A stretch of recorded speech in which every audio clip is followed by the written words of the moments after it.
இந்த செய்தியை கேட்டுக்கொண்டிருக்கிற அத்தனை பேருக்கும் கர்த்தர் சொல்லுகிறார், எல்லாருடைய வாழ்விலையும் அந்த ஒரு நாள் வரும். யோனத்தானுடைய வாழ்க்கையிலே அந்த ஒரு நாள் வருமானால் நான் நம்புகிறேன், இன்றைக்கு இந்த செய்தியை கேட்டுக்கொண்டிருக்கிற உங்க ஒவ்வொருத்தருடைய வாழ்க்கையிலையும் ஒரு நாள் வரும். நேரடியாக கர்த்தருடைய வார்த்தைக்கு நேராய் நாம் கடந்து போகிறோம். கடந்த நாட்களில் இருந்து ஆண்டவருடைய வார்த்தைக்காக நான் ஜெபித்துக் கொண்டே இருந்தபோது ஆண்டவர் இந்த மாதம் கொடுத்த அந்த வாக்குத்தத்த வசனத்திலிருந்து அதனுடைய பின்னணியான ஒரு காரியத்தை பேசும்படியாக ஆண்டவர் என்னுடைய இருதயத்திலே கர்த்தர் பேசினார். அந்த வார்த்தையை இன்றைக்கு நான் உங்களோடு பேசி உங்களுக்காக ஜெபித்து கடந்து போக நான் ஆசைப்படுகிறேன். எடுத்துக்கொள்ளலாம்.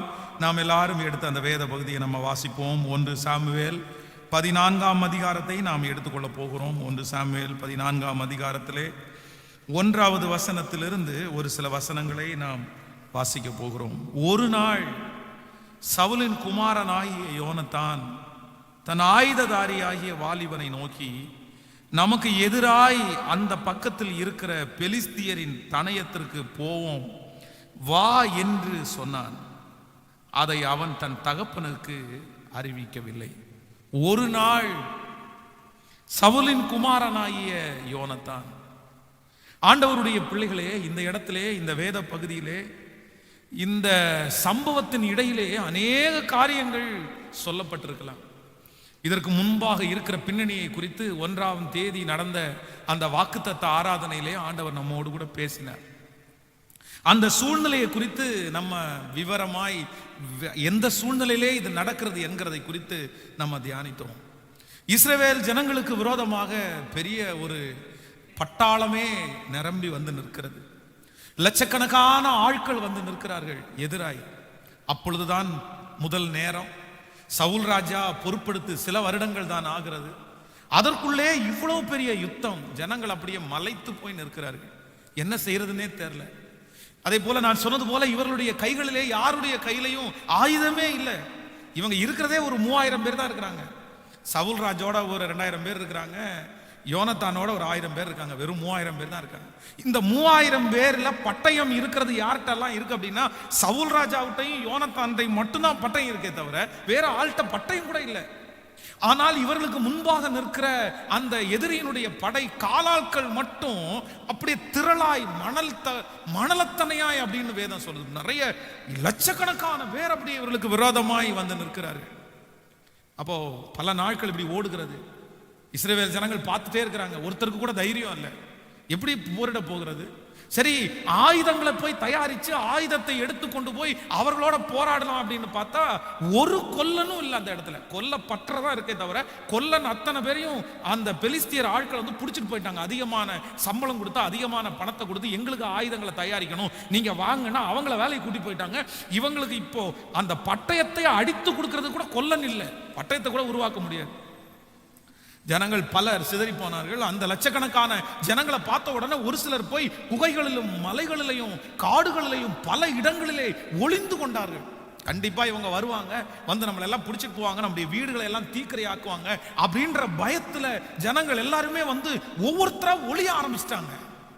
இவர்களுடைய சமூகத்திலையும் லட்சக்கணக்கான பேர் இருக்கிறாங்க. ஆனா எல்லாருமே போய் ஒளிஞ்சிட்டாங்க. இப்படி நடந்து கொண்டிருக்கிற அந்த சூழ்நிலையில ஒரு நாள் சவுலின் குமாரனாகிய யோனத்தான் தன் ஆயுததாரியை கூட்டிக் கொண்டு, வாடா நம்ம போலாம், லட்சக்கணக்கான பேர் நின்னா என்ன, நமக்குள்ள இருக்கிறவர் பெரியவர், வா போலாம், பார்த்துக்கலாம், என்ன நடக்குதுன்னு பார்த்துக்கலாம் அப்படின்னு அத்தனை நாட்கள் இருந்த போதிலும் அந்த ஒரு நாள் அவனுக்குள்ள ஒரு மிகப்பெரிய தைரியம் ஒண்ணு வருது. 1-2 பார்த்துடலாம், எது அப்படின்னு பார்த்துடலாம். அந்த ஒரு நாள் தான் மிகவும் விலையேற பெற்ற நாள். நான் நம்புறேன், எப்படி அந்த யோனத்தானுடைய வாழ்க்கையிலே அந்த ஒரு நாள் வந்ததோ, அந்த ஒரு நாள் அவனுக்கு ஒரு மிகப்பெரிய மாற்றத்தை கொடுத்தது. அந்த ஒரு நாள் அவனை தைரியசாலியாய் பார்த்தது. அந்த ஒரு நாள் எதிரியை அடியோடு அழிக்கிற நாளாய் மாறினது. கர்த்தர் அவனுக்காக யுத்தம் பண்ணினார். ஜனங்கள் எல்லாம் தட்டி கொடுத்தாங்க. சே, ராஜாவுடைய பையனுடைய அந்த அவனுடைய எண்ணத்துல இப்படிப்பட்ட ஒன்று இருக்கும் நம்ம நினைக்கல. இவன் இவ்வளவு பலசாலின்னு நமக்கு தெரியாது இல்ல. இவன் எவ்வளவு பெரிய ஆளு, எவ்வளவு பெரிய ஆளு.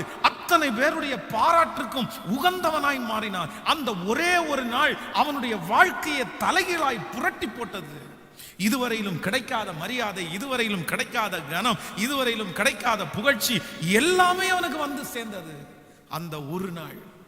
ஆண்டவர் சொல்றாரு, அந்த ஒரு நாள் யோனத்தானுக்கு வந்தது மட்டுமல்ல, யோனத்தானுக்கு மட்டுமல்ல, இந்த செய்தியை கேட்டுக்கொண்டிருக்கிற அத்தனை பேருக்கும் கர்த்தர் சொல்லுகிறார், எல்லாருடைய வாழ்விலையும் அந்த ஒரு நாள் வரும்.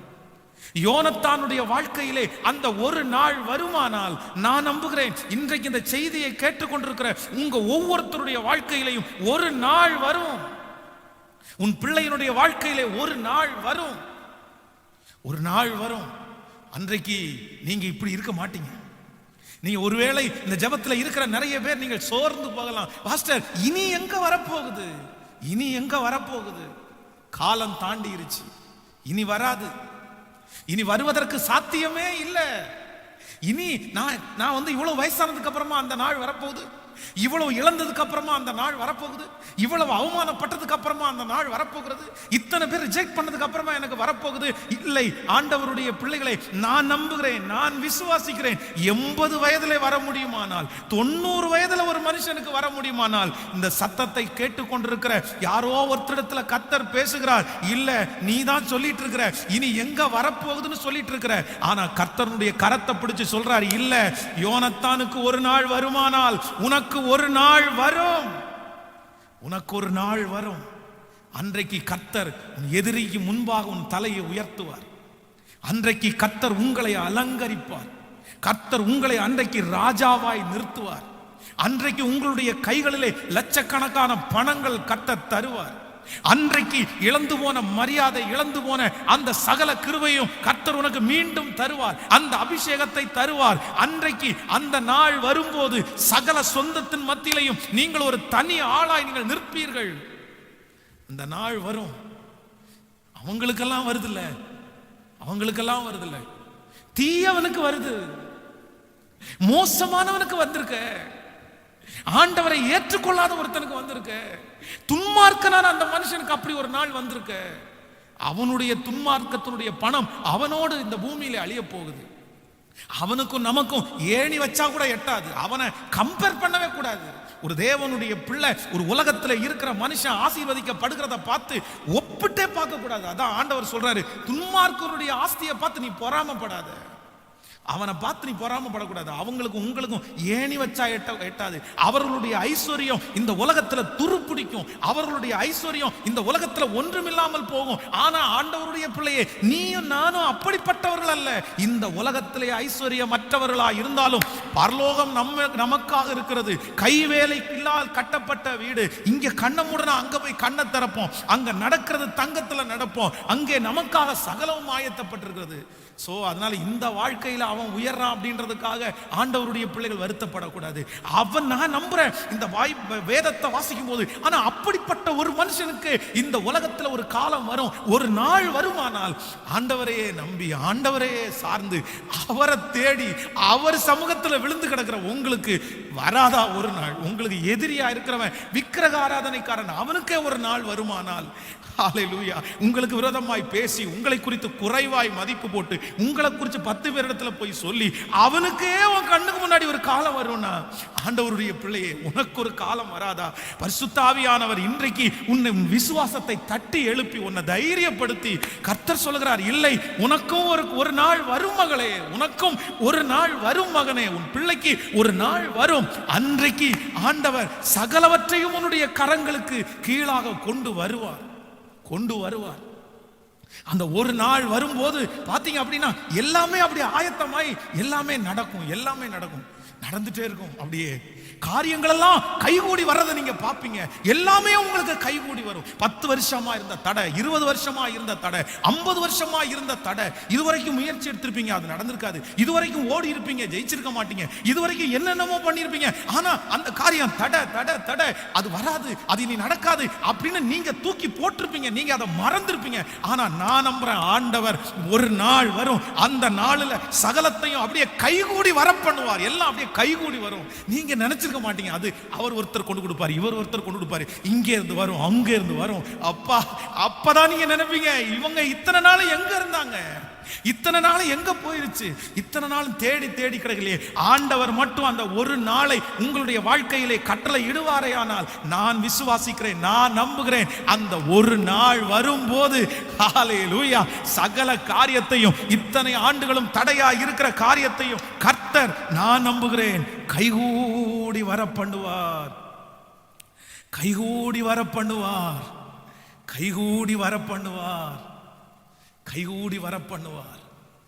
அந்த நாள் வரும். கைகளை உயர்த்தி சொல்லுங்கள், அந்த நாள் வரப்போகிறதற்காய் ஒரு நாள் வரும், ஒரு நாள் வரும், ஒரு நாள் வரும்.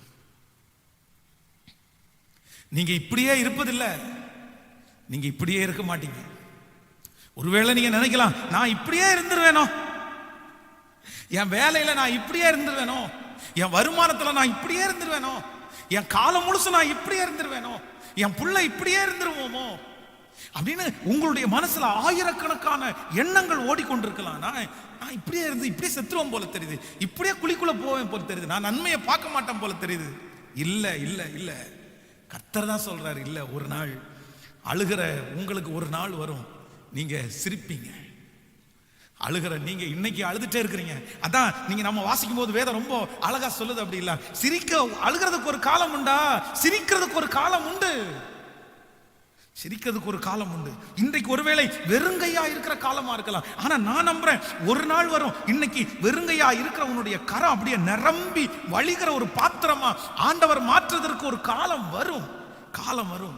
இன்றைக்கு ஒருவேளை வியாதியோட நீங்க இருக்கலாம், ஐயோ இந்த வியாதினால இவ்வளவு கஷ்டப்படுறேனே. நான் நம்புறேன், நீங்க சுகமா இருக்கிறதுக்கு ஒரு நாள் வரும். நீங்கள் இன்றைக்கு அவமானமாய் ஃபீல் பண்ணலாம், எங்க போனாலும் அவமானமா இருக்கலாம், ஆனா கர்த்தர் சொல்கிறார், இல்ல, ஒரு நாள் வரும், நீ அவமானப்படுறதுக்கா இல்ல, நீ சாட்சியாய் நீ அப்படியே நிற்கக்கூடிய ஒரு நாளை கர்த்தர் கட்டளை. இன்னைக்கு யாரை பார்த்தாலும் எதிர்பார்க்கிற ஒரு காரியம் இருக்கலாம், அவங்க செய்வாங்களா, இவங்க செய்வாங்களா, இவங்க பண்ணுவாங்களா, இல்ல, ஆனா கர்த்தர் சொல்றார், ஒரு நாள் வரும், நீ அநேகருக்கு கொடுக்கிற ஒரு நாள் உன்னுடைய வாழ்க்கையிலே வரும், ஒரு நாள் வரும். ஒரு நல்ல ஒரு தேவனுடைய மனுஷன். இப்பெல்லாம் நம்ம இந்த பைபிள் கையில் இருக்கிற பைபிளை சுமக்கிறதுக்கே நிறைய பேர் நம்ம கஷ்டப்படுறோம். இந்த பைபிளை சுமக்கிறதுக்கு நிறைய பேருக்கு பிடிக்கல. அதுவும் இப்போ இருக்கிற ஜெனரேஷன்ல இருக்கிற நிறைய வாலிப தம்பிங்க தங்கச்சிங்க பைபிளை கையில் எடுக்கிறதே இல்லை. ஆலயத்துக்கு போனா கூட நிறைய தம்பிங்க பைபிள் எடுத்துட்டு போக மாட்டாங்க. நிறைய பேருக்கு வெட்கம். ஃப்ரெண்டு பார்த்தா, நண்பன் பார்த்தா பைபிளை தூக்கிட்டு போனா என்ன நினைப்பான்? நான் சொல்றேன், ஆண்டவருடைய வேதத்தை தூக்குறதுக்கு எப்படி இது நான் புத்தகத்துக்கு மதிப்பு கொடுக்கறது இல்லை, கர்த்தரை கனம் பண்றது, கர்த்தருடைய வார்த்தை அல்லவா. அதனால நிறைய பேர் பைபிளை தூக்குறதுக்கு பார்த்தீங்கன்னா அவ்வளோ உங்களுக்கு வெட்கம், பைபிளை எடுத்துட்டு போக மாட்டாங்க. அதை எடுத்துட்டு போனா கிறிஸ்தவன். ஏன் கிறிஸ்தவம் என்கிறது என்ன நினைச்சீங்க? அவங்களுக்கு முன்பாக தாழ்ந்து போறதா? உலகத்திலே இருக்கிறதுலே எத்தனையோ மார்க்கங்கள் இருக்கலாம், எத்தனையோ மதங்கள் இருக்கலாம். நான் சொல்றேன், மார்க்கங்களுக்கு மதங்களுக்கு அப்பாற்பட்ட ஒரு உண்மையுள்ள தெய்வம் தான் நம்ம ஆராதிக்கிற ஆண்டவர். அதனால பைபிளை தூக்குறதுக்கெல்லாம் ஒருத்தரும் வெட்கப்படவே கூடாது, வெட்கப்படவே கூடாது. ஆனா ஒரு போதகர் ஒரு பெரிய பைபிள், அதனுடைய வெயிட் மட்டும் 8 கிலோ, அந்த பைபிளை தான் அவர் தூக்குவாராம். அது பல ஆண்டுகள் எங்க ஊழியத்துக்கு போனாலும் அவ்வளோ பெரிய பைபிளை தூக்கிட்டு போவாராம். ஊர்ல இருக்கிற நிறைய பேர் கிண்டல் பண்ணுவாங்களாம். அவருக்கு பேரே வச்சுட்டாங்க, அந்த பெரிய புத்தகத்தை சுமந்துட்டு வருவாரே அவர் தானே, அந்த பெரிய புத்தகத்தை சுமந்துட்டு வருவார் அவர் தானே. ஆனா அவர் வெட்கவே பட மாட்டாராம். எங்க ஊழியத்துக்கு போனாலும் அவ்வளோ பெரிய பைபிளை தூக்கிட்டு போயிட்டே இருப்பாரு. அப்போ ஒரு நாள் அவர் ஒரு டீ கடையில் டீ குடிச்சிட்டு இருக்கும்போது ஜன்னல் வழியாக ஒரு ஃபாரினர், ஒரு லேடி ஒருத்தங்க அவர் டீ குடிச்சிட்டு இருக்கிறத பார்த்தாங்க. இவர் பார்க்குறாரு, டீ குடிச்சிட்டு இருக்கிறவர் பார்க்குறாரு, அங்கேருந்து பார்க்குறாங்க, ஜன்னல்ல இருந்து பார்த்து கை காமிக்கிறாங்க, இங்கே வாங்க அப்படின்னு கை காமிச்சாங்க. உடனே இந்த பைபிளை தூக்குறவர் தன்னுடைய வேதாகமத்தை தூக்கிட்டு அவங்க வீட்டுக்கு போறாரு. உட்கார சொன்னாங்க. ஒரு ப்ரேயர் பண்ண சொன்னாங்க. சொல்லிட்டு சொன்னாங்க, இவ்வளோ பெரிய பைபிள் இவ்வளோ வெயிட்டா இருக்குது, இது தூக்குறதுக்கு உங்களுக்கு கஷ்டமா இல்லையான்னு கேட்டிருக்காரு. ஐயோ என்ன சொல்றீங்க, இதை தூக்குறதுக்கு எனக்கு ஒரு கஷ்டமும் இல்லை, ஆண்டவர் எனக்கு நிறைய பலன் கொடுக்குறாரு, சாகுற வரைக்கும் நான் இதை தூக்குவேன். உடனே அவங்க இரண்டாவது கேட்டிருக்காங்க, சரி எத்தனை வருஷமா இந்த பைபிளை தூக்கிட்டு இருக்கிறீங்க, எத்தனை வருஷமா தூக்கிட்டு இருக்கிறீங்க? அவர் சொன்னாரு, கிட்டத்தட்ட ஒரு 12 வருஷம் இருக்கும், 12 வருஷமா இந்த பைபிளை தூக்கிட்டு இருப்பேன். வீட்டுக்குள்ள போனாங்க, அவங்களுடைய பீரோவை திறந்து ஒரு செக்கு, அந்த செக்கை எழுதி அவருடைய கையில கொடுத்தாங்க. இது உங்களுக்கு ஒரு காணிக்கையா வச்சுங்க அப்படின்னு கொடுத்தாங்க. அவர் அந்த செக்கை வாங்கி பார்த்தா 12 லட்சம், 12 லட்சம் ரூபாய். ஐயோ என்ன இவ்வளவு பெரிய அமௌண்ட் இந்த செக்ல எழுதி இருக்கிறீங்க, எனக்கு அப்படிலாம் காணிக்க வேண்டாங்க அப்படின்னு சொன்ன உடனே அவங்க சொன்னாங்களாமா, 12 வருஷமா இந்த பைபிளை தூக்குறீங்கன்னு சொன்னீங்கல்ல, இந்த 12 வருஷமா என் பிள்ளை இந்த பைபிளை தூக்கிட்டே இருக்குது, இவனுக்கு ஏதாவது கொடுக்க முடியுமான்னு ஆண்டவர் என்கிட்ட கேட்டாரு, என் இருதயத்துல பேசினாரு, 12 வருஷம் இந்த பைபிளை சுமக்குறீங்கல்ல, உங்களுக்கு சம்பளம் போங்க, 12 லட்சம் நீங்க வச்சுங்க அப்படின்னாங்களாம்.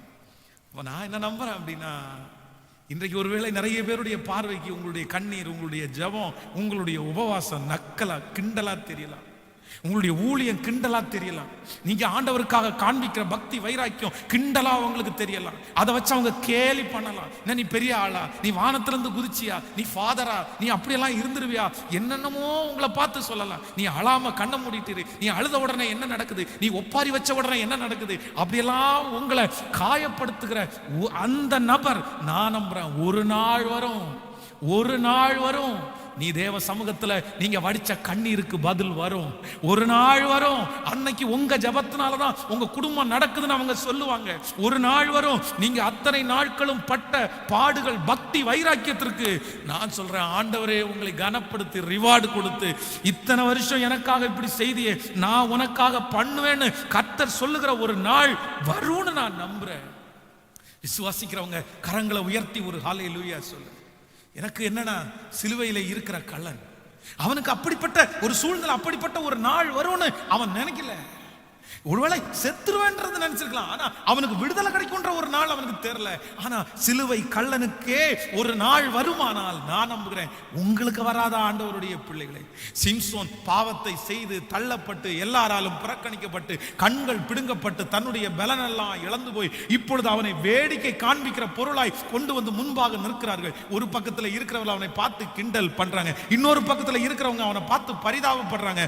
ஐயோ பாவம், எல்லாத்தையும் இழந்துட்டானே, பலத்தை இழந்துட்டான், கண்ணை இழந்துட்டான், இவ்வளோ பராக்கிரமசாலியான பையன் ஒன்னும் இல்லாம போயிட்டானேன்னு எல்லாரும் அவன் மேல பரிதாபப்படும் போது ஒரு நாள் வந்தது, ஒரு நாள் வந்தது.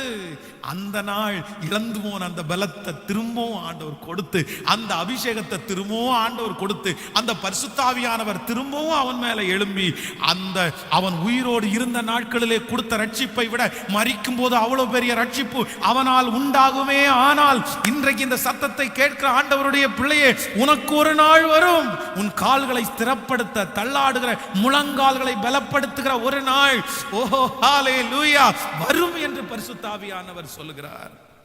வரும் என்று ஒரு நாள் வரும். யோசேப்பை குறித்து வேதம் சொல்லுகிறது, தன்னுடைய வீட்டை விட்டு துரத்தப்பட்டு கிட்டத்தட்ட 15 ஆண்டுகள் தாண்டி ஒரு நாள் வந்தது. அந்த நாள் வருவதற்கு முன்பாக வர அவனுக்கு நிறைய முடிகள் எல்லாம் வளர்ந்து, தாடி வளர்ந்து, அசிங்கமாகி, சின்ன வயசுலேயே ஒரு நாள் அவன் போத்திபாருடைய வீட்டிலே இருக்கும் போது அவனை பார்த்து ஆசைப்படுகிற அளவுக்கு அவன் இருந்தான். ஐயோ, அவனை பார்த்து கண் போடுற அளவுக்கு இருந்தான், அழகா இருந்தான், எல்லாருடைய பார்வைக்கு நல்லவனா தெரிஞ்சான். அவனுடைய தகப்பனார் வீட்டிலே இருக்கும்போது பலவர்ண அங்கியை போட்டு அழகு பார்த்து இதுவரைக்கும் அழகு அழகு அழகு அழகுன்னு கேள்விப்பட்ட அவன் இப்பொழுது அவன் சிறைச்சாலையிலே அடிமையினுடைய வஸ்திரம் அவனுக்கு கொடுக்கப்பட்டு சிறைச்சாலையிலே தள்ளப்பட்டு அழகு இல்லை, அழகு போயிருச்சு, எல்லாமே நிறைய தன்னுடைய முடியெல்லாம் வளர்ந்து அசிங்கமா இருக்கும் போது திடீரென்று ஒரு நாள் யாருக்கும் தெரியாமல் ஒரு கூட்டம் உள்ள வந்து அவனை பிடிச்சு கொண்டு போய் அவனை குளிக்க வச்சு அவனுக்கு தலையெல்லாம் நல்லா கட் பண்ணி அவனுடைய தாடியெல்லாம் நல்லா அடிச்சு திரும்பவும் அந்த அழகுபடுத்தி ராஜாவுக்கு முன்பாய் கொண்டு போய் நிற்க வைக்கிறதற்கு ஒரு நாள் வருமானால் நான் நம்புகிறேன். இன்றைக்கு சிறைச்சாலை போல அனுபவத்தில் இருக்கிற ஆண்டவருடைய பிள்ளையே, ஒரு காலத்திலே நன்றாய் வாழ்ந்து, ஒரு காலத்திலே செல்வமாய் வாழ்ந்து, ஒரு காலத்திலே அநேகம் பேர் உன்னை போற்றி, உன்னை மதித்து, உன்னை கனப்படுத்தி உன்னை குறித்து பெருமையாய் பேசி, ஆனால் இப்பொழுது இருக்கிற சூழ்நிலை உனக்கு மிகவும் மோசமானதாய் தள்ளப்பட்டு, ஐயோ யாருக்கும் தெரியாமல் அடைந்து மறைந்து எப்படி சிறைச்சாலையிலே ஒடுக்கப்படுகிறையோ அப்படி ஒடுக்கப்பட்டு உன்னுடைய அழகெல்லாம் உங்களை விட்டு போய், திறமைகளெல்லாம் உங்களை விட்டு போய், இனி எழும்புவேன் என்கிற நம்பிக்கை உங்களை விட்டு போய் 4 செவத்துக்குள்ள அடங்கி கிடக்கிறது போல உன்னுடைய இருதயத்தை அடக்கி வைத்துக் கொண்டிருக்கிற கர்த்தருடைய பிள்ளையே, யோசேப்புக்கு அவனை கிளீன் பண்ணி அழகுபடுத்தி ராஜாவுக்கு முன்பாக நிற்க வைக்கிறதுக்கு ஒரு நாள் வருமானால், என்னுடைய ஆண்டவர் உண்மை உள்ளவராய் இருப்பாரே ஆனால், இந்த வார்த்தை உனக்கு தீர்க்க தரிசனமாய் வருகிறது. உன்னையும் அப்படி மறுபடியும் ஆண்டவர் ஒரு நாள் நிறுத்துவேன் என்று கர்த்தர் வாக்கு கொடுக்கிறார். உன்னை வெளியரங்கமாய் கொண்டு வருவார். மறைந்து கிடக்கிற உன்னை வெளியரங்கமாய் கொண்டு வருவார். உன்னை கர்த்தர் திரும்பவும் அந்த அழகை கொடுப்பார். இழந்து போன அந்த வஸ்திரத்திற்கு மேலான வஸ்திரத்தை கர்த்தர் தருவார். கனத்த ஆண்டவர் திரும்ப தருவார். ஓ ஹல்லேலூயா. நீ ராஜாக்களுக்கு முன்பாக மறுபடியும் நிற்கிற ஒரு நாள் வரும். உன்னுடைய கைகளிலே பொறுப்புகள் கொடுக்கப்படுகிற ஒரு நாள் வரும். ஹல்லேலூயா. பொறுப்புகள் கொடுக்கப்படுகிற நாள் வரும். அன்றைக்கு உன்னை விட படித்தவர்களும், உன்னை விட ஞானிகளும், உன்னை விட பெரிய பெரிய ஆட்களும் உன் கண்களுக்கு முன்பாக நிற்கும் போது அந்த ஆசீர்வாதம் அவர்களுடைய கையை விட்டு தாண்டி தேவ பிள்ளையாகிய உன்னுடைய கரத்திலே வரும். அப்பொழுது நிறைய பேர் இவனுக்கு கொடுக்க வேண்டாம் என்று நினைத்தால் கூட எதிர்த்து பேச முடியாத அளவிற்கு கர்த்தர் ராஜாக்களுடைய கண்களில் தயவு கிடைக்க பண்ணி உன்னை அங்கே அலங்காரமான கிரீடமாய் மாற்றி அந்த ஆசீர்வாதத்தை உனக்கு தர கர்த்தர் வல்லவர். அப்படிப்பட்ட ஒரு நாள் சீக்கிரமாய் வரும்.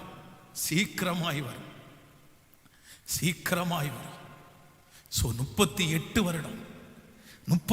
வருடம் நம்பிக்கையை இழக்கவில்லை. ஹெல்ப் பண்றதற்கு யாருமே இல்லை. தன்னுடைய வியாதியிலிருந்து விடுதலை கொடுக்கிறதற்கு ஒருவரும் இல்லை. குளம் கலக்கப்படும் போது அவனை கொண்டு போய் விடுவதற்கு ஒருவரும் இல்லை. அப்படிப்பட்ட சூழ்நிலையிலே இருக்கிற ஒரு மனிதனுக்கு என் தேவாதி தேவன் ராஜாதி ராஜனாகிய அவரே தேடி வருவதற்கு ஒரு நாள் வறுமையானால், நான் நம்புறேன் தேவ பிள்ளையே, உங்களுக்கு வராதா? கையை உயர்த்தி சொல்லுங்க, நான் நம்புறேன். அழுது கொண்டே சொல்லுங்க, நான் நம்புறேன். நீ பரிசுத்தமாய் வாழ வாஞ்சிக்கிறாய் அல்லவா? ஒரு நாள் வரும்.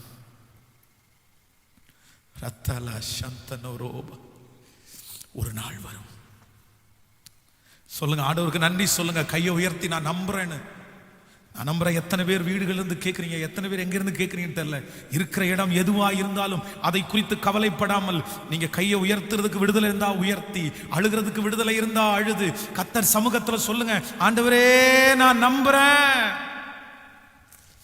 பிள்ளைக்காக ஜெபித்துக் கொண்டிருப்பீர்களோ, கணவனுக்காக ஜெபிப்பீர்களோ, மனைவிக்காக ஜெபிப்பீர்களோ, ஊழியத்திற்காக ஜெபிப்பீர்களோ, நீங்கள் எதற்காக முயற்சி எடுத்துக் கொண்டிருக்கிறீர்கள் எனக்கு தெரியாது. ஆனால் உங்களுடைய கரங்கள் உயர்த்தப்பட்டு, ஆண்டவரே ஒரு நாள் வரும். ஹல்லேலூயா, ஹல்லேலூயா. சவுலின் குமாரனாகிய யோனத்தானுக்கு ஒரு நாள் வருமானா, இதோ இந்த சத்தத்தை கேட்டுக்கொண்டிருக்கிற உனக்கு ஒரு நாள் வரும் என்று சொன்ன தேவனை பார்த்து கையை உயர்த்தி, ஆண்டவரே நான் நம்புறேன். நான் நம்புறேன். ஒரு நாள் வரும். நான் நம்புறேன். ஒரு நாள் வரும். ஓ ஒரு நாள் வரும். நான் நம்புறேன்.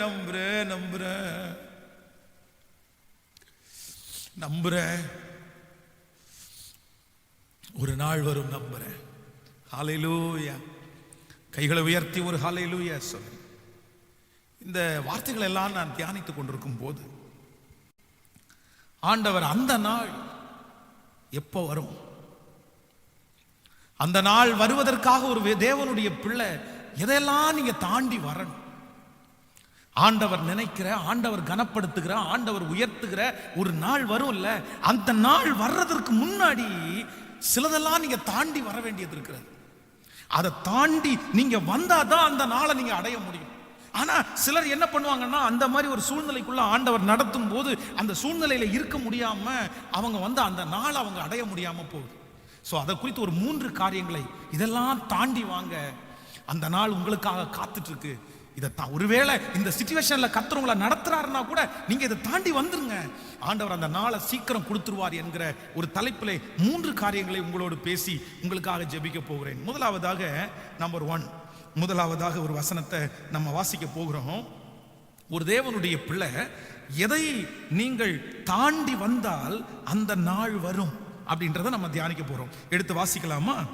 எடுத்துக்கொள்ளலாம். எஸ்தரின் புஸ்தகம் 6ஆம் அதிகாரம் 1வது வசனத்திலிருந்து நம்ம வாசிக்க போகிறோம். அந்த ராத்திரியிலே ராஜாவுக்கு நித்திரை வராதபடியினால் கால வர்த்தமானங்கள் எழுதியிருக்கிற நடபடி புஸ்தகத்தை கொண்டு வர சொன்னான். அது ராஜ சமூகத்தில் வாசிக்கப்பட்டது. அப்பொழுது வாசற் காவலர்களில் ராஜாவின் 2 பிரதானிகளாகிய பித்தனாவும் தேரேசும் ராஜாவாகிய அகாசுவேரின் மேல் கை போட பார்த்த செய்தியை மொர்தெகாய் அறிவித்தான் என்று எழுதியிருக்கிறது வாசிக்கப்பட்டது. அப்பொழுது ராஜா, இதற்காக மொர்தெகாய்க்கு கனமும் மேன்மையும் செய்யப்பட்டதா என்று கேட்டார். அதற்கு ராஜாவை சேவிக்கிற ஊழியக்காரர், அவனுக்கு ஒன்றும் செய்யப்படவில்லை என்று சொன்னார்கள். ஆமான் தன் செய்த தூக்கு மரத்திலே மொர்தெகாயை தூக்கி போட வேண்டும் என்று ராஜாவினிடத்தில் பேசும்படி ராஜா அரண்மனையின் வெளி முற்றத்திலே வந்திருந்தான். அப்பொழுது ராஜா முற்றத்தில் இருந்து யார் என்று கேட்டார். நன்றாய் கவனிங்கள் ஆண்டவருடைய பிள்ளைகளே, இந்த சம்பவத்தை நான் விளக்கி சொல்கிறேன். அப்படின்னா அந்த ஒரு நாள் இந்த மொர்தெகாய் என்கிற ஒரு தேவனுடைய பிள்ளைக்கு ஒரு நாள் வந்தது. இவன் ஒரு சாதாரணமான ஒரு கேட் வாட்ச்மேனா இருக்கிறான். ஒரு அந்த கேட்டை திறந்து விடுறது, யார் வந்தாலும் அவர்களுக்கு வணக்கம் போடுறது, இப்படி சாதாரணமா இருந்த இந்த மொர்தெகாய்க்கு திடீரென்று ஒரு நாள் வந்தது. அன்றைக்கு அந்த திடீரென்று அந்த ஒரு நாள் வரும்போது அவன் எல்லாருக்கும் முன்பாகவும் கனப்படுத்தப்பட்டான். வேதம் சொல்லுகிறது, அந்த அகாசுவேரு ராஜா ராஜா இவனை கூப்பிடுறாரு, ஆமானை கூப்பிடுறாரு. அவனுக்கு உயர்ந்த வஸ்திரத்தை கொடுக்க சொல்றாரு. அவனுடைய மோதிரத்தை அவனுக்காக கழட்டி போடுறாரு. அவனை குதிரையின் மேல ஏறி உட்கார சொல்லி எல்லாரும் தெண்டலிட்டு பணிங்க அப்படின்னு சொல்றாரு. அதுவும் சாதாரணமான ஆசீர்வாதம் அல்ல. எவன் இவனுக்காக தூக்கு மரத்தை நாட்டினானோ, இந்த மொர்தெகாய் அவன் மேல பொறாமைப்பட்டு ஆமான் என்கிறவன் தனக்கு இருக்கிற அதிகாரத்தின்படி இந்த மொர்தெகாயை தூக்கிலிடணும்னு நினைக்கிறான். இன்னும் சொல்ல போனா பைபிள் சொல்லுது, மொர்தெகாயின் பேரில் மட்டும் கை போடுவது அவனுக்கு அற்ப காரியமா இருந்துச்சாமா. அப்படின்னா ஒரு சாதாரணமான ஒரு மனுஷனா கூட மொர்தெகாயை ஆமான் மதிக்கவே இல்லை, துச்சமா எடை போட்டான். ஒன்ன மட்டும் கொல்லக்கூடாதுடா, உன் வம்சத்தில் இருக்கிற அத்தனை பேரும் கொல்லணும். நீ என்ன ஒரு சின்ன பையன் அப்படின்ற அளவுக்கு அவனை ரொம்ப தரைக்குறவாய் மட்டமாய் பார்த்தான் ஆமான். அதனால யார்கிட்டயுமே போய் சொல்லாம 50 முழ தூக்கு மரம் அப்படின்னா எல்லாருக்கும் தெரியணும் அவன் தூக்குல தொங்குறது. அவனை அவமானப்படுத்தணும்னு ஆமான் ஒரு பெரிய திட்டம் போடுகிறான். ஆனா எந்த நாளிலே ஆமான் மொர்தெகாயை தூக்குல போடணும்னு அவன் நியமிச்சிருந்தானோ, ஆனா காரியம் மாறுதலாம் முடிஞ்சு அந்த நாள் சகல ஜனத்திற்கு முன்பாகவும் இவனை பணிங்கன்னு ஆமானே சொல்ற அளவிற்கு அந்த ஒரு நாளை ஆண்டவர் கட்டளையிட்டார். அந்த ஒரு நாள் வந்தது. அப்போ நான் நம்பினேன், அந்த நாள் வர்றதற்கு இந்த மொர்தெகாய்ட்ட என்ன இருந்துச்சு? அப்படிப்பட்ட ஒரு நாள் வரும்னு அவன் நினைக்கவே இல்லை.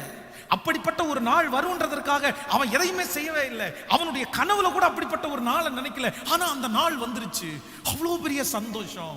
நான் நம்புறேன், அந்த காரியத்தை அந்த ஒரு நாள் அவனுடைய வாழ்க்கையிலே வருவதற்கு நான் அறிந்து கொண்ட சத்தியம் என்னன்னா, புறக்கணிப்புகளை தாண்டி வந்தான்.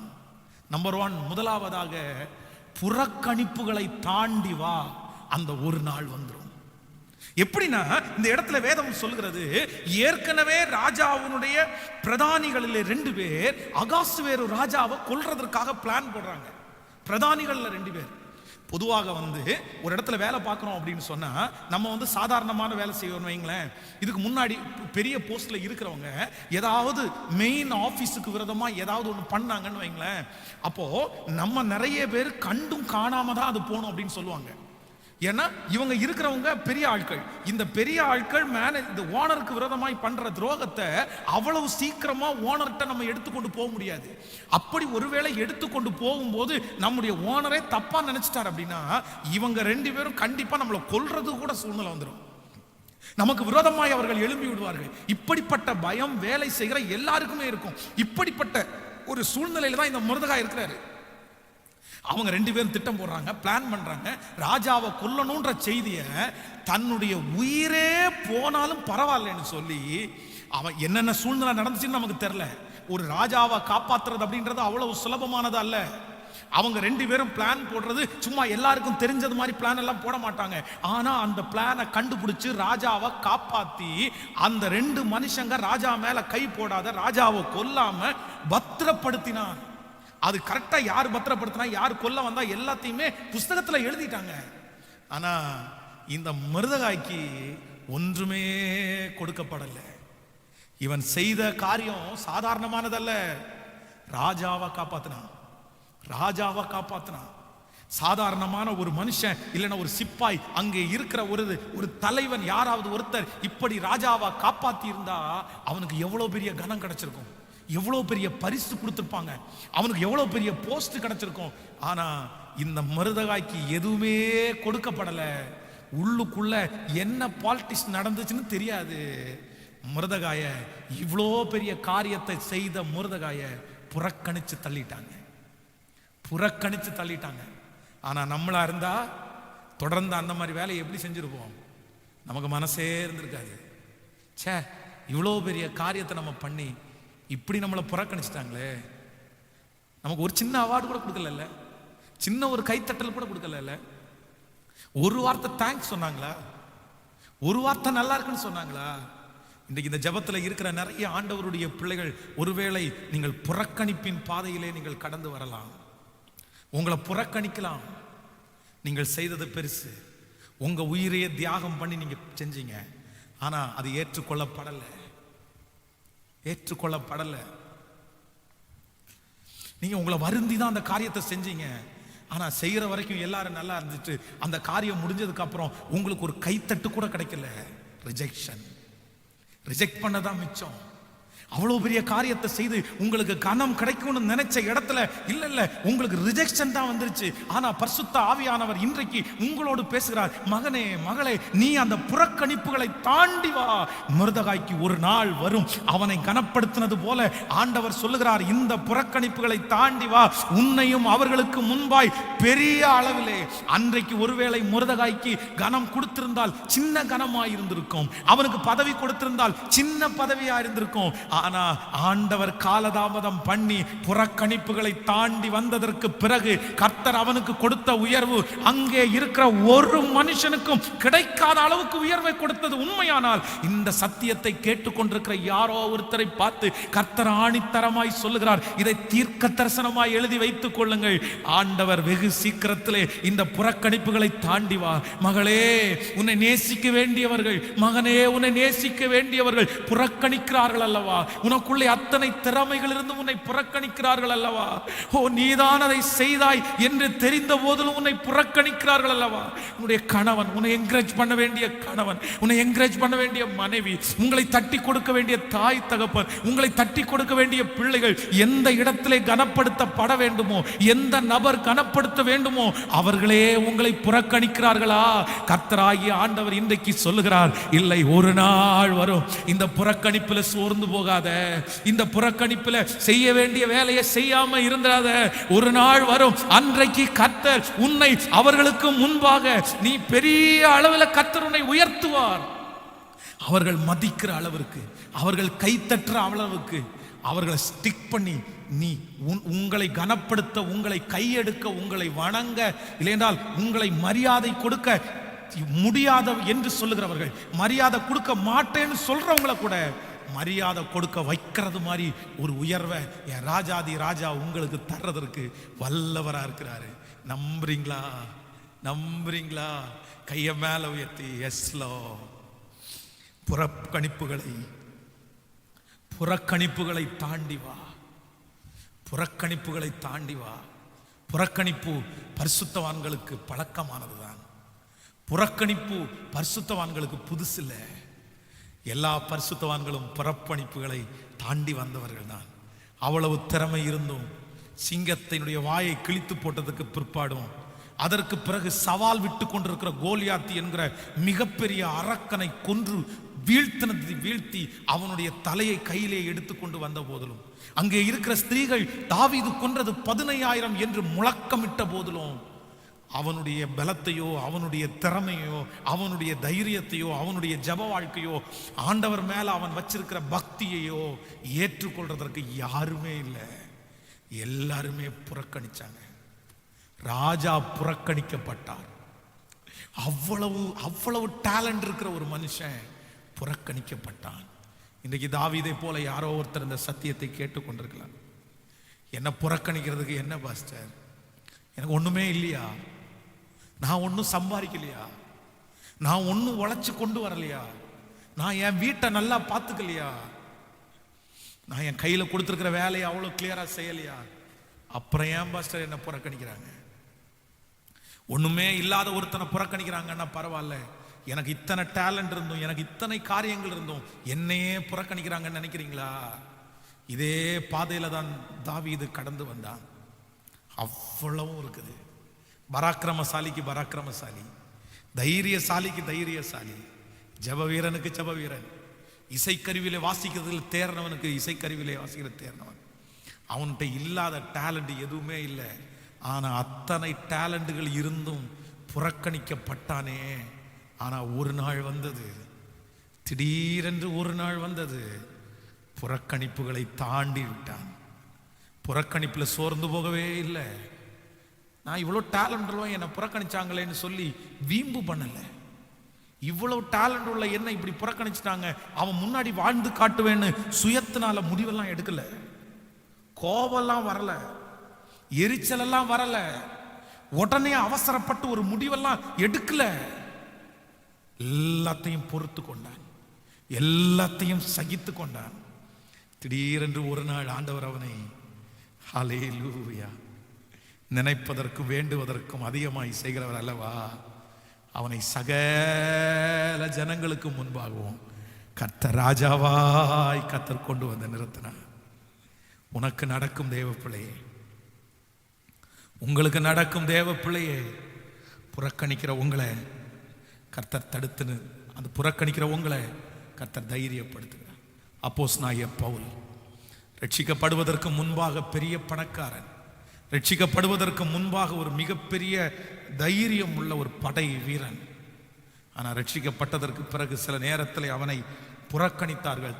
துடைத்து போகிற அழுக்க போல புறக்கணிச்சாங்க. ஆனால் அவன் அதில் எல்லாம் சோர்ந்து போகவே இல்லை. அதனால தான் இன்றைக்கு நமக்கு முன்பாக ஒரு மிகப்பெரிய அப்போஸ்தலராய் நின்று கொண்டிருக்கிறார். ஹல்லேலூயா. ஒரு நாள் வரும். எப்போ ஒரு நாள் வரும் அப்படின்னா, புறக்கணிப்புகளை தாண்டி வருகிற உங்களுக்கு, புறக்கணிப்புகளை தாண்டி வருகிற உங்களுக்கு ஒரு நாள் வரும். நான் நம்புற ஆண்டவருடைய பிள்ளைகளை, இன்றைக்கு இந்த பலிபீடத்தில் நிற்கும்போது ஆண்டவருக்கு நான் ரொம்ப நன்றி சொல்றேன். இன்னைக்கு தமிழ்நாட்டில், இந்தியாவில், இன்னும் சொல்ல போனால் பல நாடுகளில் என்னை ஏற்றுக்கொள்வதற்கென்று ஆண்டவர் நிறைய நண்பர்களையும் நிறைய சொந்தங்களையும் கத்த தந்திருக்கிறார். நான் யாருன்னே தெரியாது, என் படிப்பு தெரியாது, ஆனால் ஏற்றுக்கொள்றதுக்கு நிறைய சொந்தங்களை தந்திருக்கிறார். அவங்க நிறைய பேர் என்னை விட சமுதாயத்தில் ரொம்ப மதிப்புக்குரியவர்கள். அவங்க நிறைய பேர் என்னை ஏற்றுக்கொள்ளுகிறார்கள்.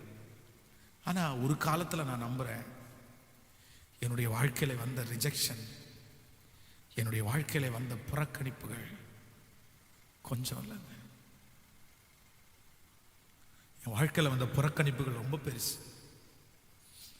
எங்களுடைய ஊரில் சின்ன வயசில் இருக்கும்போது, கிட்டத்தட்ட ஒரு 25 ஆண்டுகளுக்கு முன்பாகன்னு வைங்களேன், கல்யாணத்துக்கு எல்லாம் அவங்க ரொம்ப ஏழைகளாக இருக்கிறதுனால இட்லி தான் போடுவாங்க. இட்லி சாம்பார், அதான் கல்யாணத்தினுடைய சாப்பாடு, கல்யாண விருந்து அதான், அன்னைக்கு அதான். எங்கள் வீட்டில் தான் எங்கள் அப்பா குடிகாரராச்சே, சாப்பாட்டுக்கு பஞ்சம்னா பஞ்சம், அவ்வளவு பஞ்சம் சாப்பாட்டுக்கு. ஆசையாக இருக்கும் சாப்பிட்றதுக்கு, சாப்பாடு எதுவுமே இருக்காது. அப்போ அந்த கல்யாண வீடு தான், கல்யாண வீடு வந்தால் அவ்வளோ சந்தோஷம். ஏன் அப்படின்னா, எப்படி ஒரு 3 நேரம் அங்கே சாப்பாடு நடக்கும். மத்தியானம் அந்த சாப்பாட்டுக்கு எப்படி ஒரு 500 பேர் 200 பேர் வருவாங்க. அந்த கூட்டத்துக்குள்ள நம்ம தெரியாம போய் சாப்பிட்டு இருக்கலாம். ஃபர்ஸ்ட் ஒரு ரவுண்டு முடிச்சிட்டோம், ரெண்டாவது ஒரு ரவுண்டு முடிச்சிட்டோம். மூணாவது டைம் போய் சாப்பிட்றதுக்காக அந்த லைனில் அப்படி உட்கார்ந்தா அந்த சர்விங் பண்ணுறவங்க எல்லாம் வந்து பார்த்துட்டு என் கையில் இப்படி பிடிச்சிட்டான். கையில் பிடிச்சி எந்திரா, எத்தனாவது டைம் சாப்பிட்டு உட்காந்துருக்குறேன்? ஒரு டைம் சாப்பிட்டா விட்டோம், ரெண்டாவது டைம் சாப்பிட்டா விட்டோம், மூணாவது டைமும் உட்காந்து இந்த பந்தியில் சாப்பிட்டீங்க, உங்களுக்கு வயிறெல்லாம் அப்படின்னு சொல்லி ரொம்ப திட்டி அந்த பந்தியிலிருந்து எங்களை எழுப்பி விட்டு இதுக்கு மேலே வந்தீங்கன்னா அடிச்சு விடுவோம் அப்படின்னு சொல்லி துரத்தின நாளெல்லாம் நினச்சி பார்க்குறேன். சே, ஆனால் இன்றைக்கு ஆண்டவர் வந்து எத்தனை பேரை வேண்டுமென்றாலும் போஷிக்கிற அளவுக்கு எங்களை வச்சுட்டாரு. ஆண்டவர் எத்தனை வேண்டுமென்றாலும் கொடுக்குறாரு. அவர் நல்லவர். நான் நம்புறேன் அந்த ரிஜெக்ஷன் எல்லாம் மாறுறதற்கு ஒரு நாள் இந்த ஜெபத்தில் இருக்கிற யாரோ ஒருத்தர் இடத்துல ஆண்டவர் பேசிட்டே இருக்கிறாரு. ஒரு நாள் வரும். அந்த நாள் எப்போ அப்படின்னா, உன்னுடைய புறக்கணிப்புகளை தாண்டி வா. சோர்ந்து போகாத ஆண்டவருடைய பிள்ளையே, இது நமக்கு மட்டும் இல்ல, இது உங்களுக்கு மட்டும் இல்ல. இந்த புறக்கணிப்பு என்கிறது எனக்கு மட்டும் இல்ல, ஆண்டவராகிய இயேசு கிறிஸ்துவையே புறக்கணிச்சிட்டாங்க. அவரை புறக்கணிக்கிறதுக்கு என்ன இருக்கு? அவருக்கு டேலண்ட் இல்லையா? அவருக்கு அழகு இல்லையா? அவர் கெட்டவராய் சகலமும் இருந்தும் அவரையே புறக்கணிச்சாங்கன்னா, உங்களை புறக்கணிக்க மாட்டாங்க, என்ன புறக்கணிக்க மாட்டாங்க. நான் சொல்றேன், புறக்கணிக்கப்படுவது தீமைக்கு அல்ல, புறக்கணிக்கப்படுவது அவமானம் அல்ல. உங்களை இன்றைக்கு புறக்கணிப்பார். வேதம் சொல்லுகிறது, ஆகாது என்று தள்ளின கல் தலைக்கு மூளைக்கல்லாய் மாறிட்டு அது கர்த்தராலே ஆயிற்று. அது நம்முடைய கண்களுக்கெல்லாம் ஆச்சரியமாய் இருக்கிறது. கண்களுக்கெல்லாம் ஆச்சரியமா இருக்குது. சோ புறக்கணிக்கப்படுகிறதை நினைச்சு ஆண்டவருடைய பிள்ளைங்க கவலைப்படவே கூடாது.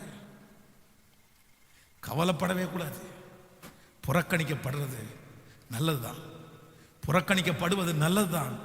கர்த்தர் ஒரு நாள், ஆண்டவர் ஒரு நாள் அவங்களுக்கு முன்பாக உங்களை நிறுத்துவதற்காகத்தான் கர்த்தர் அப்படிப்பட்ட சூழ்நிலையில உங்களை நடத்துறார். அதற்காக தான் நடத்துறார். நம்புறவங்க கையை மேல உயர்த்தி சொல்லுங்க, ஆமா ஆண்டவரே, விசுவாசிக்கிறேன். அவமான நிந்தை எல்லாம் அனுதின உணவு போல, பழிச்சொல் எதிர்ப்பு எல்லாம் பலன் தரும் ஊட்டச்சத்து நான் நம்புறேன்னு சொல்றவங்க கையை மேல உயர்த்தி சொல்லுங்க, நான் நம்புறேன். வேகமாய் சொல்லி முடிக்கிறேன். நம்பர் 2, ஆதியாகமம் 18வது அதிகாரம் 2வது வசனம். வேகமாய் எடுத்துக்கொள்ளலாம். ஆதியாகமம் 18வது அதிகாரத்திலே 2வது வசனத்தை நம்ம வாசிக்க போகிறோம். 18ஆம் அதிகாரம் 2வது வசனம். தன் கண்களை ஏறெடுத்து பார்க்கும்போது இதோ 3 புருஷர்கள் அவன் எதிரே நின்றார்கள். அவர்களை கண்டவுடனே அவன் கூடார வாசலில் இருந்து அவர்களுக்கு எதிர்கொண்டு ஓடி தரை மட்டும் குனிந்து.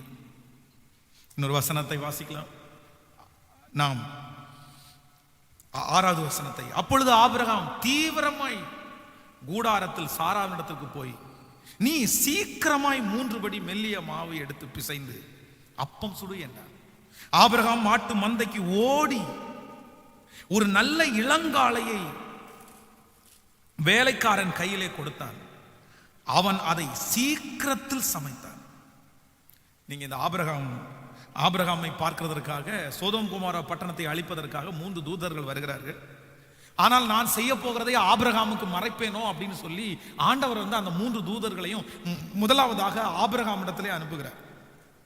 அவர்கள் ஆபிரகாம் இடத்திலே வருகிறார்கள். வந்து பேசி, நாங்க வந்து தங்கல, நாங்க போறோம்ன்றாங்க. ஆனா வருந்தி அழைக்கிறான். இந்த அதிகாரத்தில் நீங்க வாட்சி பார்க்கும் போது, இந்த ஆபிரகாம் மத்தியான வேளையிலே களைத்து போய் இருக்கிற வேளையில இவங்க 3 பேரை பார்த்த உடனே வந்து பாத்தீங்கன்னா, அவன் வந்து அவனுடைய ஆக்டிவிட்டிஸ், அதான் நான் வந்து ஒரு செய்தியில கூட கொடுத்தேன். இந்த ஆபிரகாமுக்கும் லோத்தும், ஆபிரகாமும் 3 தூதர்களை சந்திக்கிறான், லோத்தும் 3 தூதர்களை சந்திக்கிறான். ஆனா ஆபிரகாம் 3 தூதர்களை சந்திக்கும் போது அவனுடைய ஆக்டிவிட்டிஸுக்கும் லோத்து அந்த 3 தூதர்களை சந்திக்கும் போது இருக்கிற ஆக்டிவிட்டிஸுக்கும் நிறைய வித்தியாசம் இருக்குது. நீங்க டைம் இருக்குன்னா அந்த ஆபிரகாமை சந்திக்கிறதையும் லோத்தை சந்திக்கிறதையும் நீங்க ஒப்பிட்டு பார்த்து வீட்டில் அதை படித்து பாருங்க, அப்ப தெரியும். இந்த ஆபிரகாம் வந்து அவ்வளவு களைப்பின் மத்தியிலே, அவ்வளவு சோகத்தின் மத்தியிலே அந்த தூதர்களை பார்த்த உடனே நீங்க இந்த இடத்துல வாசிக்க முடியும், அவன் தரை மட்டும், அவன் ஓடி அவன் தீவிரமாய், அவன் சீக்கிரமாய், அவன் சீக்கிரத்தில் சமைத்து கொடுத்தான் அப்படின்னு ஓடி அப்படியே ஸ்பீடா ஸ்பீடா ஸ்பீடா ஸ்பீடா. அப்போ திடீரென்று அந்த தேவனுடைய மனுஷங்க வந்து சொல்றாங்க, அந்த ஒரு நாள் சாராளை கூப்பிட்டு, இல்ல இல்ல உனக்கு ஒரு அற்புதம் நடக்கும். இத்தனை நாட்களும் குழந்தை இல்லாம நீ கஷ்டப்படுறல்ல, உனக்கு ஒரு பிள்ளையை கர்த்தர் தருவார். இனியா இனியா அவள் நகைத்தாள். இதை கேட்கும் போது அவளுக்கு வந்து ரொம்ப காமெடியா இருக்குது. என்ன சொல்லிட்டு இருக்கிறீங்க, எனக்கு கர்ப்பம் செத்து போச்சு, இனி எனக்கு குழந்தை பிறக்குமா? அந்த ஒரு நாள் வரும் வரும் வரும்னு எதிர்பார்த்திருந்த நாளெல்லாம் போயிடுச்சு, இனி வராது. இனி அந்த நாள் வர்றதற்கு, இனி அந்த நாள் அப்படி வந்தாலும் அதை செய்யறதுக்கு என் சரீரத்துல பலன் இல்லை. அந்த நாள் வராது. ஒருவேளை சாராளை போல ஒரு இருதயத்தோடு யாரோ ஒருத்தர் இந்த சத்தியத்தை கேட்கலாம், இனி அந்த நாள் எங்க பாஸ்டர் வரப்போகுது, இனி நான் கட்டையில போனதுக்கு அப்புறம் தான் அந்த நாள் வரும், இனி செத்தாதான் அந்த நாள் வரும் அப்படின்னு நீங்க சொல்லலாம். இல்ல, சாராளுக்கு ஒரு நாள் வந்துச்சு. ஏன் அப்படின்னா, நான் நம்புறேன் அவன் செய்ததை முழு இருதயத்தோட செய்தான். அந்த நாள் வந்தது. தான் செய்ததை முழு இருதயத்தோடு. அவங்க என்ன பண்ண வராங்கன்னு தெரியாது, அவங்க என்ன சொல்ல வராங்கன்னு தெரியாது. அவங்கள அவன் ரிஜெக்ட் பண்ணியிருக்கலாம், அவங்கள சாதாரணமாக அவன் ட்ரீட் பண்ணியிருக்கலாம். இல்லை இல்லை, அவ்வளவு களைப்பின் மத்தியிலையும் அவ்வளவு சோர்வின் மத்தியிலையும் நான் நம்புறேன் அவன் செய்ததை முழு இருதயத்தோடையே செய்தான். அதுல சோம்பேறித்தனம் இல்லை, அதுல எசலி போடல, அதுல சோர்வும் இல்லை. நான் நம்புறேன் ஆண்டவர் உங்களை ஒரு இடத்துல வச்சிருக்கிறாரா, ஆண்டவர் ஒரு பொறுப்பை கையில கொடுத்துருக்கிறாரா, அதை ஏத்துக்கிறதுக்கு யாருமே இல்லையா? எந்த சூழ்நிலை வந்தாலும் உங்களுக்கு அந்த ஒரு நாள் வரணும்னு நினைச்சீங்கன்னா உங்க கையில கொடுக்கிற எல்லாவற்றையும் ஃபுல் ஆட்டடா செய்யுங்க, முழு இருதயத்தோட செய்யுங்க. அறகுறையா செய்யாதீங்க, மனுஷனுக்காக செய்யாதீங்க. இவனுக்கு இவ்வளவு போதும், இவளுக்கு இவ்வளவு போதும் அப்படின்னு நினைக்காதீங்க. பர்ஃபெக்ட்ட ஆண்டவர் ஃபுல் ஹார்ட்ட ரொம்ப விரும்புறாரு. அது ஒருவரா இருக்கலாம், 1,00,000 பேரா இருக்கலாம், 1 கோடி பேரா இருக்கலாம். எதை செஞ்சாலும் ஆண்டவருடைய பிள்ளைகள். அதான், நீங்கள் எதை செய்தாலும் மனிதனுக்கென்று செய்யாமல் தேவனுக்கென்று. கர்த்தர் பார்க்கிறார், கர்த்தர் விசாரிக்கிறார், ஆண்டவருக்கு தெரியும் இதுல ஆண்டவர் மார்க் போடுவாரு, இதுல ஆண்டவர் எழுதி வச்சிருக்குவார்ன்ற எண்ணம் உங்க மண்டையில இருக்கணும். உங்களுக்கு தெரியணும், அந்த மனுஷன் மார்க் போட்டா நம்ம நல்லா செய்வோம், மனுஷன் அதை குறித்து பெருமையா பேசினா நல்லா செய்வோம். ஆனா நம்ம வேற எதுக்கு செய்ய மாட்டோம். இல்ல இல்ல, எல்லாவற்றையும் மனுஷன் பார்க்கிறார்களோ இல்லையோ, மேனேஜர் பார்க்கிறார்களோ இல்லையோ, வீட்டு வேலை செய்யறவங்க பார்க்கிறாங்களோ இல்லையோ, கணவனார் பார்க்கிறாரோ இல்லையோ, நான் சொல்றேன் நீங்க செய்கிறது அத்தனையும் கர்த்தர் பார்க்கிறார். கர்த்தர் பார்க்கிறார். யோசேப்பை குறித்து வேதம் சொல்லுகிறது, அந்த வீட்டில் அவ்வளவு பெரிய பிரச்சனை வந்ததற்கு பிற்பாடும் அவன் செய்கிறதுல அவன் ஒரு குறையும் வைக்கல. போத்திபாருடைய வீட்டிலே இருக்கும் போதும் அவன் செய்கிறது எல்லாத்தையும் முழு இதயத்தோடு தான் செய்தான். அவனை அங்கிருந்து சிறைச்சாலையில போட்ட போதும், என்ன நம்முடைய வாழ்க்கை இப்படியே விரக்தியாவே போயிருச்சு, இப்படியே நமக்கு செஞ்சதுக்கெல்லாம் சம்பளம் கிடைக்கலையே, நம்ம செஞ்சதுக்கெல்லாம் பணம் கொடுக்கலையே, நம்மளை இவ்வளவு கஷ்டப்படுத்துறாங்களே, செஞ்சு செஞ்சு என்னத்தை கண்டோம், செஞ்சதுனால ஏதாவது லாபம் இருக்கா, நம்ம திட்டு தான் வாங்குறோம், நமக்கு சிறைச்சாலை தான் வந்துருச்சு, இங்கேயாவது ஒன்றும் செய்ய வேண்டாம்னு நினைக்கல. சிறைச்சாலையில போயும் நேர்த்தியாய் செய்ததுனாலே சிறைச்சாலையினுடைய அந்த தலைவனுடைய கண்கள்ல அவனுக்கு கிருபை கிடைச்சிச்சுல்ல. அது மட்டுமல்ல, ராஜாவுக்கு முன்பாக போய் நிற்கும் போதும் இந்த வேலையை என்னால் செய்ய முடியாதுன்னு சொல்லல. அது எவ்வளவு கடினமா இருந்தாலும் செய்வதை முழு இருதயத்தோட செய்ததுனால தான் அந்த நாள் வந்துருச்சு. இன்றைக்கு ஆண்டவர் இந்த ஜெபத்தில் இருக்கணும்ன்ற பேசுகிறார். நம்பர் 2, அந்த நாள் சீக்கிரமாய் வரும். நீங்க செய்யறத பர்ஃபெக்டா செஞ்சுட்டே இருங்க. அதை பார்க்குறாங்களோ பார்க்கலையோ செய்யறாங்க, எதை குறிச்சும் கவலைப்படாதீங்க. உங்கள்கிட்ட இருக்கிறதுல பெஸ்ட். உங்களால முடியாததை செய்ய சொல்லல, உங்களால முடியாததற்காக கவலைப்படவும் சொல்லல. உங்களால எது முடியுமோ அதை நேர்த்தியாய் முழு இருதயத்தோட செய்யுங்க. நிச்சயமா சொல்றேன், ஆண்டவர் உங்களை அந்த ஒரு நாளுக்கு நேராய் நடத்த வல்லவராய் இருக்கிறார். கைகளை உயர்த்தி ஒரு ஹல்லேலூயா சொல்லும். நம்பர் 3, 3வது, அந்த நாள் எப்பொழுது வரும், அந்த நாள் வருவதற்கு என்ன செய்ய வேண்டும்? மார்க் எழுதின சுவிசேஷம் 5ஆம் அதிகாரம் 25வது வசனத்தை கூட வாசித்து நம்ம இந்த ஆராதனையை முடிக்க போகிறோம். ஸ்தோத்திரம். மார்க் எழுதின சுவிசேஷம் எல்லாரும் எடுத்துக்கொள்ளலாம். மார்க் எழுதின சுவிசேஷம் 5ஆம் அதிகாரத்திலே 5ஆம் அதிகாரம் 25வது வசனத்தை நம்ம வாசிக்க போறோம். 25வது வசனம்.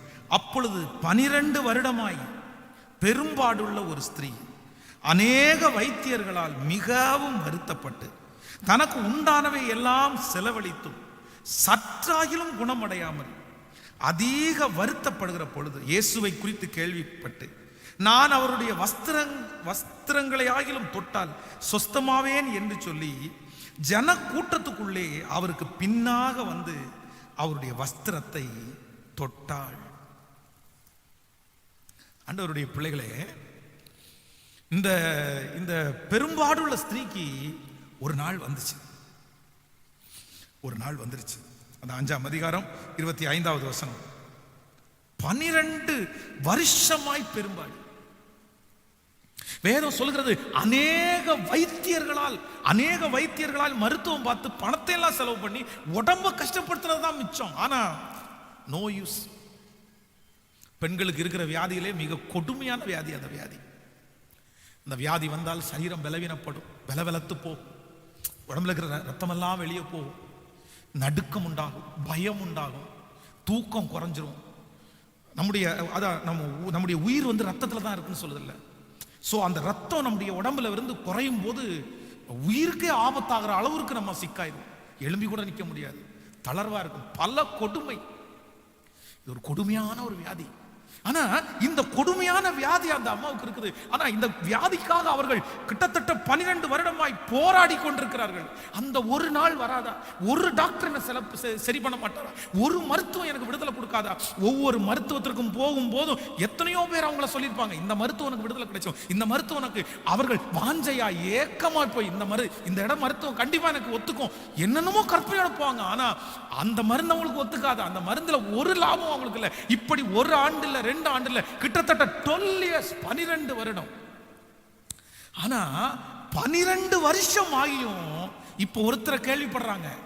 இயேசுன்ற ஒருத்தர் இருக்கிறாரு, அவர் நிறைய பேருக்கு சுகம் கொடுக்கிறாரு, அவரை தொட்டா அவர் உன்னை சுகப்படுத்தணும்னு நினைச்சா சுகப்படுத்திடுவார்னு சொன்ன உடனே இவங்களுக்குள்ள ஒரு மனசு வருது, அவருடைய வஸ்திரத்தை ஆகிலும் தொட்டால் நான் சுகப்படுவேன். சோ அந்த ஒரு நாளுக்காக, அந்த ஒரு நாள் அந்த அம்மாவுக்கு கிடைக்கிறதுக்கு காரணம் நான் நம்புறேன் காத்திருப்பு. 12 வருஷமா சோர்ந்து போல, இத்தனை நாள் பார்த்துட்டேன், இனி இந்த வியாதியோடய செத்துடலாம், எதுக்கு வேண்டாம். இவ்வளோ பேர் எனக்கு விடுதலை கொடுக்க முடியல, அவரையா விடுதலை கொடுக்க போறாரு. இனி எங்க நான் எதுக்கு ஜெபம் பண்றேன், நான் எதுக்கு பைபிள் வாசிக்கிறேன், நான் எதுக்கு உபவாசம் போறேன், நான் எதுக்கு 2 வருஷம் ஜெபம் பண்ணி, 1 வருஷம் ஜெபம் பண்ணி, 6 மாசம் ஜெபம் பண்ணி, 3 நாள் ஜெபம் பண்ணிட்டு நிறைய பேர் சோர்ந்து போய் காத்திருக்கிறதே இல்லை.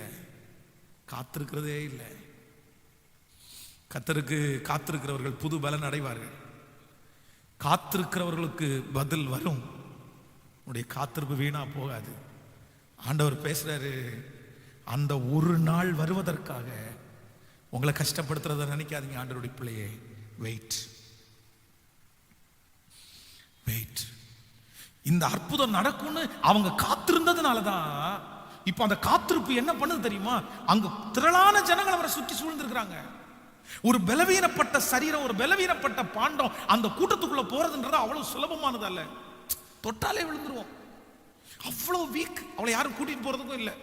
ஏன்னா அந்த நாட்கள்ல அவங்கள பார்த்தாலே தீட்டுன்னு ஒதுக்கி போட்டுருவாங்க. ஐயோ வேண்டாம், தீட்டுன்னு சொல்லி ஒதுக்கி போட்டுருவாங்க, பக்கத்துல வரமாட்டாங்க. யார்கிட்ட சொல்ல முடியும்? யார் ஹெல்ப் பண்ணுவா? யாரும் வீட்டுல கூட ஏத்த மாட்டாங்க. தனிமை, மருத்துவமனைக்கு போனாலும் தனிமை, எங்க போனாலும் தனிமை. ஆனா அவ்வளோ பிரச்சனைகள் தன்னை சுற்றி இருக்கிறது. இயேசுவோடு கூட இருக்கிறவங்கள அநேகம் பேர் ஆண்கள் தான் பின்னாக போய் கொண்டிருக்கிறார்கள். இத்தனை பேரையும் தாண்டி போய் அந்த வஸ்திரத்தை தொடர்றது சுலபம் அல்ல. அன்பு தேவ மக்களே, கர்த்தரை தொடர்றது அவ்வளவு சுலபம் இல்ல. 2 நிமிஷம் ஜெபம் பண்ணிட்டு ஆண்டரை தொட முடியாது. 2 செகண்ட்ல ஆண்டரை தொட்ட முடியாது. சில பிரச்சனைகளை தாண்டி போகணும். சில இடத்துல தனிமையா தான் போகணும். சில இடத்துல ரொம்ப நேரம் அதற்காக பிரயாசப்படணும். அந்த வாஞ்ச உள்ளத்துல இருக்கிறதுனால அந்த தடை எதையுமே அந்த அம்மா பார்க்கவே இல்லை. ஆண்டவரை ஈஸியா தொற்ற முடியாது, ஆண்டவரை சுலபமா தொற்ற முடியாது. அதுக்கு நிறைய நேரம் காத்திருக்கணும். ஆனா அநேக ஆண்டவருடைய பிள்ளைங்க என்ன நினைக்கிறாங்கன்னா, சீக்கிரத்துல போய் தொட்டுட்டு வந்துடலான்னு நினைக்கிறாங்க. அவர் எருசலேமை ஸ்திரப்படுத்தி அதை புகழ்ச்சியாக்கும் வரைக்கும் அவரை அமர்ந்திருக்க விடாதிருங்கள். எழும்புங்க ஆண்டவரே, எழும்பி நில்லுங்க ஆண்டவரே. வார்த்தைகளால் அவரை கவர்ந்து, பேசி கவர்ந்து, முழங்காலிட்டு அழுது கெஞ்சி அவரை உங்க பக்கத்துல இழுத்து, நான் சொல்ற உடனே ஒரு நாள் அவருடைய வஸ்திரத்திலிருந்து வல்லமை புறப்பட்டது. 12 வருஷத்தினுடைய போராட்டம் ஒரே ஒரு நிமிஷத்துல முடிஞ்சு போயிடுச்சு.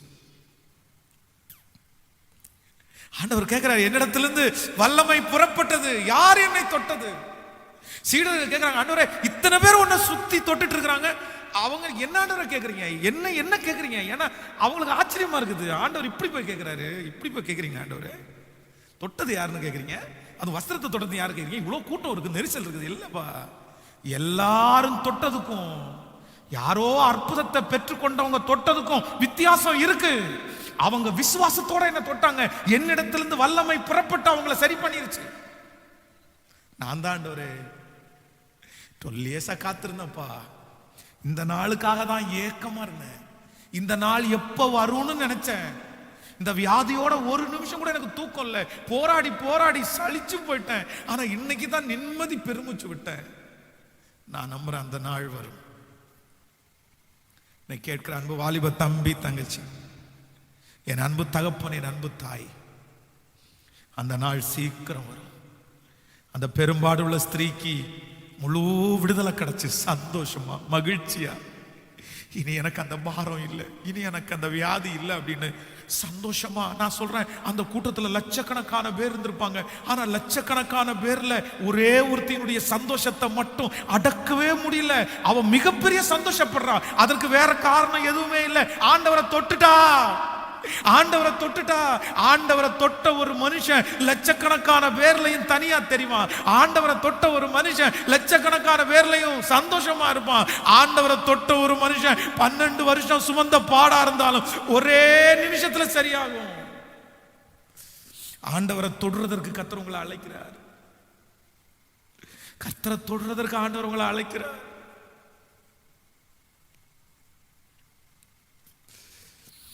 கர்த்தரை தொடுறதுக்குன்னு ஒரு நாள் அழைக்கிறார். ஹல்லேலூயா.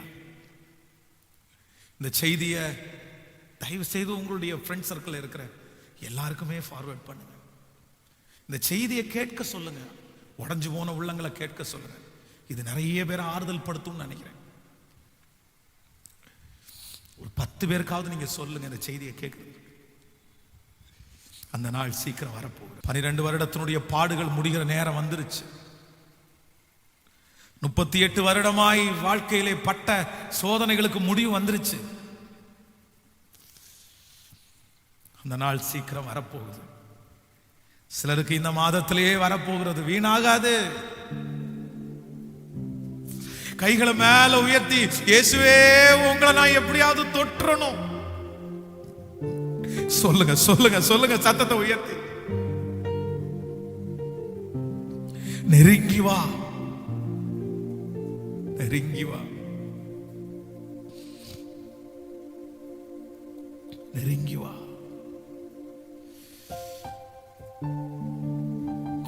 கவனிங்க, ஒரு நிமிஷம் என்ன கண்களை திறந்து பாருங்க. நிறைய பேர் கேட்கிற ஒரு கேள்வி என்னன்னா, பாஸ்டர் இயேசு என் கூட இருக்கிறாரா? இயேசு என் கூட இருக்கிறாரான்ற சந்தேகம் நிறைய பேருக்குள்ள இருக்கு. ஏன் இந்த சந்தேகம் இருக்கு அப்படின்னா, அவர் என்னை விட்டு போவார் அப்படின்றதுனால அல்ல. நான் ஜெபிக்கல பாஸ்டர், நான் பாவம் பண்ணி இருக்கிறேன், நான் தப்பு பண்ணி இருக்கிறேன், எனக்கு ஒரு வெறுமையா இருக்குது. இயேசு என் கூட இருக்கிறாரா? உங்களுக்கு சொல்றேன், இயேசு உங்க கூட இல்ல. ஆனா சிலருடைய வாழ்க்கையில தூரத்துல நிக்கிறாரு. ஆண்டவர் தூரத்துல ஆண்டவர் நிக்கிறதுனால தான் உங்களோட பேசிட்டே இருக்கிறார். ஆனா நான் என்ன நம்புறேன் அப்படின்னா, நீங்க கிட்ட போகணும். நீங்க கிட்ட போகிறதற்கு என்ன பண்ணுவீங்களோ தெரியாது. உங்களை விட்டுட்டு போகல அவர். உங்களுக்கு நீங்க செய்த அக்கிரமமும் அநியாயத்தின் நிமித்தமாய் ஒருவேளை வெளியே தான் நிப்பாரே தவிர உங்களை விட்டுட்டு போகல. அதனால சீக்கிரமாய் அவரை பிடிச்சு, என்னை விட்டு போக வேணாம், நான் உங்களை தொற்றுவேன். ஒரு நாள் வரும்,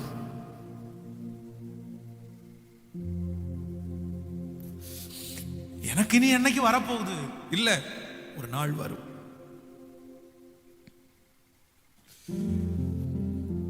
நீ இப்படியே இருக்க போறது இல்ல, நீங்க இப்படியே இருக்க போறது இல்ல.